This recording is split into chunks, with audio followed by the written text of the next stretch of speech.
Hello दोस्तों, स्वागत है आप सभी का फ्लाइंग बर्ड स्टडी पॉइंट पर।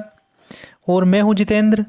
तो आज के इस सेशन में, इस वीडियो में हम बात करने वाले हैं कक्षा 10वीं यानी class 10th NCERT solution first flight जो है आपकी इंग्लिश की बुक है और इंग्लिश का चैप्टर 1 लिया है अ लेटर टू गॉड। ठीक है, तो उसके क्वेश्चन आंसर मैं आप तक पहुंचाने की पूरी कोशिश करूंगा। तो अगर आपको वीडियोस पसंद आती हैं, अच्छी लगती है, तो लाइक, शेयर और कमेंट करना बिल्कुल नहीं भूलना है। साथ ही साथ आपने चैनल को अभी तक सब्सक्राइब नहीं किया है तो सब्सक्राइब कर लेना है, बेल आइकन को प्रेस कर लेना है ताकि इस प्रकार की उपयोगी वीडियोस आप तक पहुंच जाए उसकी नोटिफिकेशन के माध्यम से। तो शुरू करते हैं बिना देरी के। फर्स्ट फ्लाइट जो आपकी इंग्लिश की बुक है उसका chapter 1 a letter to God, page number 5 की अगर बात करें अपन, तो इसमें क्वेश्चन आपका दे रखा है what did Lencho hope for.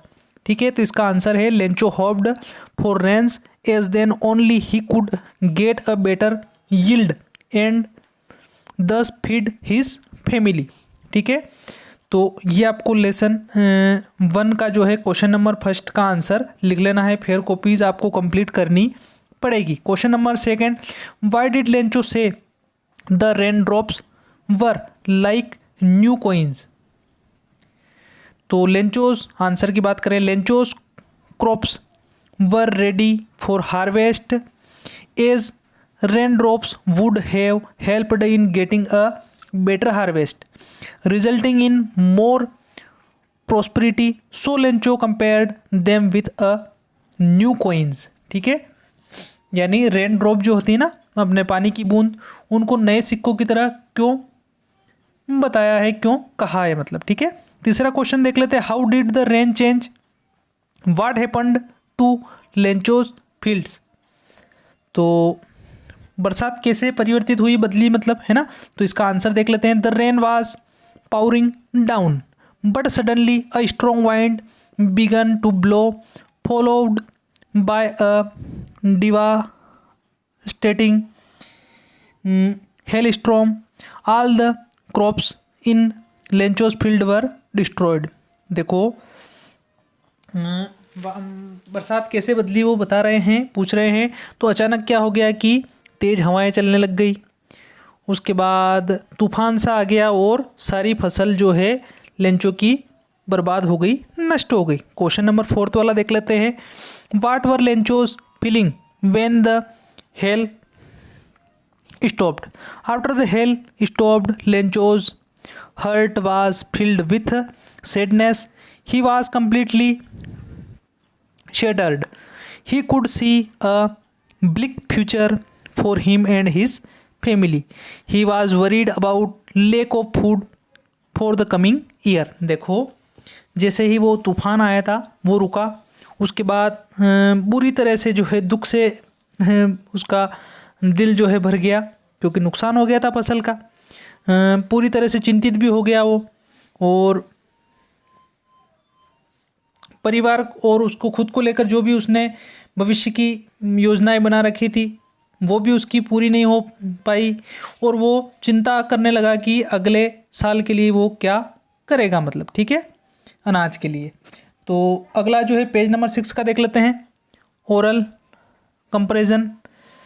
तो इसमें क्वेश्चन नंबर 1 दे रखा है, who are what did Lencho have faith in, what did he do. तो इसका आंसर है Lencho had faith in God, he firmly believed that God can see everything and even knows what his people have in their hearts.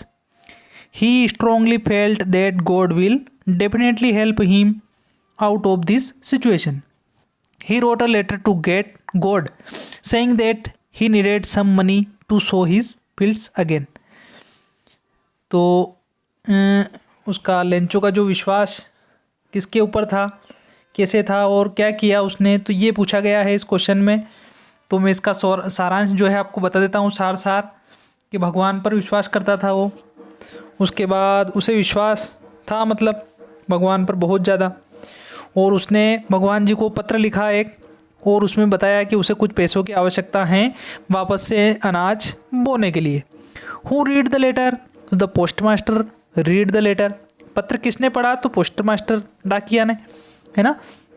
उसके बाद what did the post master do then, the post master was deeply moved by Lencho's faith in God, he did not want to disillusion this faith, so he decided to collect the money and also asked his colleges to contribute so that he can send it to Lencho. देखो वापस बाद में जो है post master डाकिया ने क्या किया, तो देखो उसका जो भरोसा वो तोड़ना नहीं चाहता था, कौन, पोस्ट मास्टर साहब, क्योंकि उन्होंने पत्र में पढ़ लिया था सब कुछ।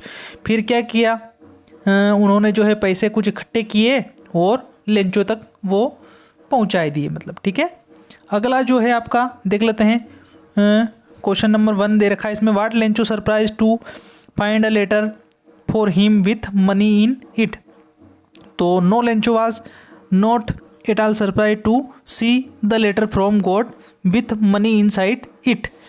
आप यहाँ तक लिखेंगे तो भी चल जाएगा इसमें वैसे, ठीक है, क्योंकि आंसर फिर ज़्यादा बड़े आपके हो जाएंगे।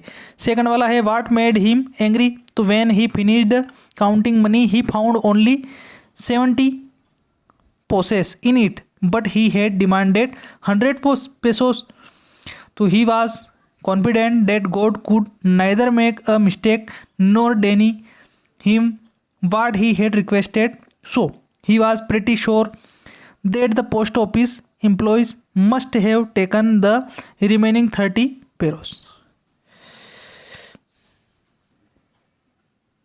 अगला जो है आपका थिंकिंग अबाउट द टेक्स्ट, तो who does Lencho have complete faith in, which sentence in the story tell you this, तो इसमें जो है कुछ एक आपको सेंटेंस लिखना है, तो भी ये क्वेश्चन थोड़ा ज़्यादा बड़ा हो जाएगा मैं पढ़ूंगा तो आप इसके अकॉर्डिंग लिख सकते हैं।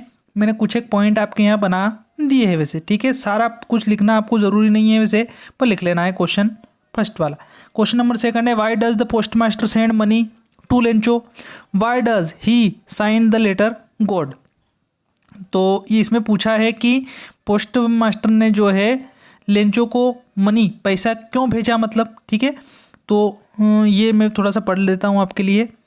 तो post master was moved by Lencho's strong faith in the God, उनको पता चल गया था पोस्ट मास्टर को कि भगवान पर बहुत गहन विश्वास करता है, so he decided to send money to Lencho, moreover the post master did not want to disillusion him or shake his trust in God, so he signed the letter God, it was a good play to convey a message that God had himself return the letter, वो भरोसा भगवान से उसका तोड़ना नहीं चाहता। तीसरा question है did Lencho try to find out who had sent money to him, why या why not, no Lencho did not try to find out who had sent him the money because he trusted God, his faith in God was so strong that he believed that only God could have sent him the money, मतलब ये है कि उसने वापस पैसे आए उसके पास तो उसने जानने का प्रयास नहीं किया कि पैसे किसने भेजे, क्यों और क्यों नहीं, तो उसने देखो पहली बात तो ये कि उसने फाइंड मतलब जानने का कुछ भी प्रयास नहीं किया कि पैसे किसने भेजे, क्योंकि उसको जो है भगवान के ऊपर पूरा भरोसा था, ठीक है। चौथा क्वेश्चन जो है आपका who does Lencho think has taken the rest of the money, तो ये तो अगर आप नहीं लिखोगे तो भी थोड़ा चल जाएगा वैसे, इतना इम्पोर्टेंट नहीं है, और लिखना चाहो आप तो स्क्रीनशॉट लेकर आप लिख सकते हैं। अगला जो है आपका 5th वाला are there people like Lencho in the real world, what kind of person who you say he, you may select appropriate words from the box to answer the question. देखो आपको कुछ एक वर्ड दे रखे हैं तो इससे आपको आंसर बनाना है, तो आंसर नीचे बना रखा है, देखो I don't think there can be any such people in the real world, Lencho is literate and yet he writes a letter to God and even posts it without writing an address on it, so he can rightly, ठीक है। 6th वाला जो question है there are 2 kinds of conflict in the story between human and nature and between human themselves, how are this conflict इलुट्रेटेड, है ना। तो ये अगर आप लिखना चाहे तो ये क्वेश्चन का आंसर यहाँ पर दे रखा है। थिंकिंग अबाउट द लैंग्वेज देख लेते हैं अगला। There are different names in different parts of the world for storms depending on their nature. तो इसमें दे रखा है, देखो आपको पहला वाला ही, a violent tropical storm in which strong winds move in a circle.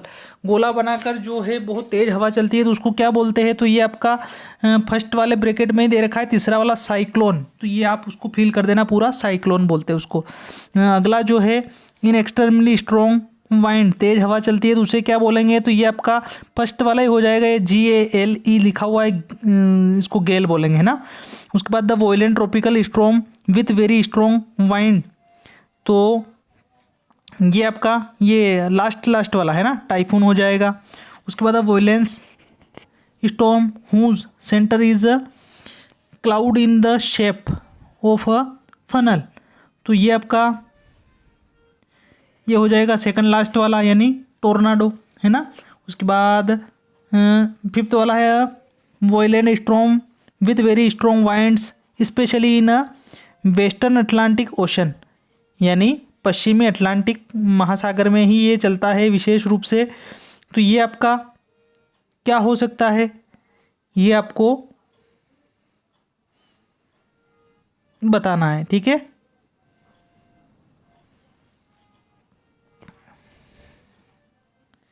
तो फिफ्थ वाला अपन इसमें देख लेते हैं, ये आपका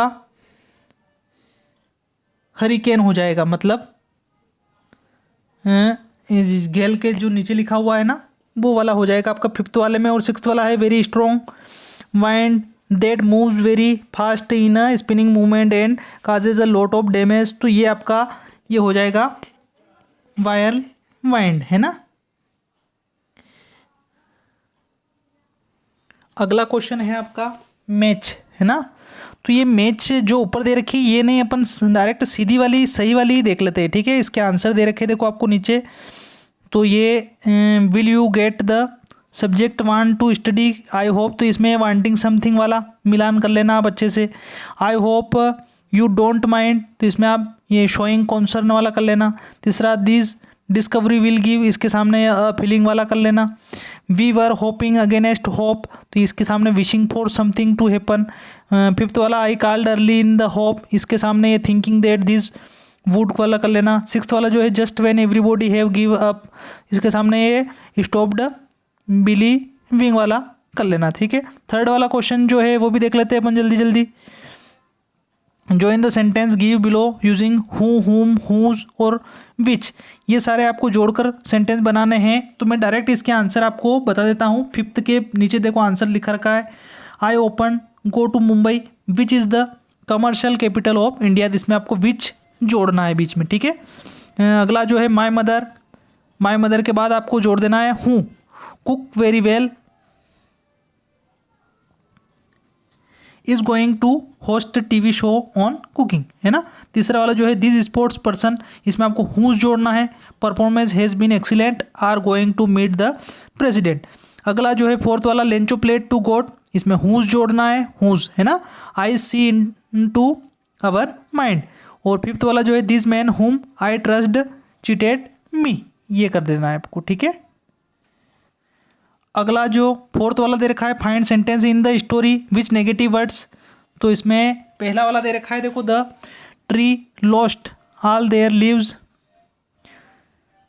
तो इसमें आपको ऐसा का ऐसा ही नहीं लिखते हुए leaves, not a single leaf remained on the trees दे रखा है, ठीक है। इसी प्रकार it was nothing less than a letter to God, ये आपका दूसरे वाला का आंसर। तीसरा वाला है द पोस्ट मास्टर वाला लिख देना है। उसके बाद नेवर इन हिज करियर, तो ये आपको मैंने आंसर लिख रखे हैं, आप लिख सकते हैं उसे, ठीक है। फिफ्थ वाला जो आपको ये दे रखा है क्वेश्चन, तो इसका आंसर डायरेक्ट देख लेते हैं हम यहाँ पर। ऑब्जेक्ट, उसके बाद मेटाफोर और क्वालिटी आर फीचर कंपेयर्ड, ये सारी चीज़ें मैंने आपको दे रखी है, तो आप इसके अकॉर्डिंग जो है फिल कर लेना है यहाँ पे, ठीक है।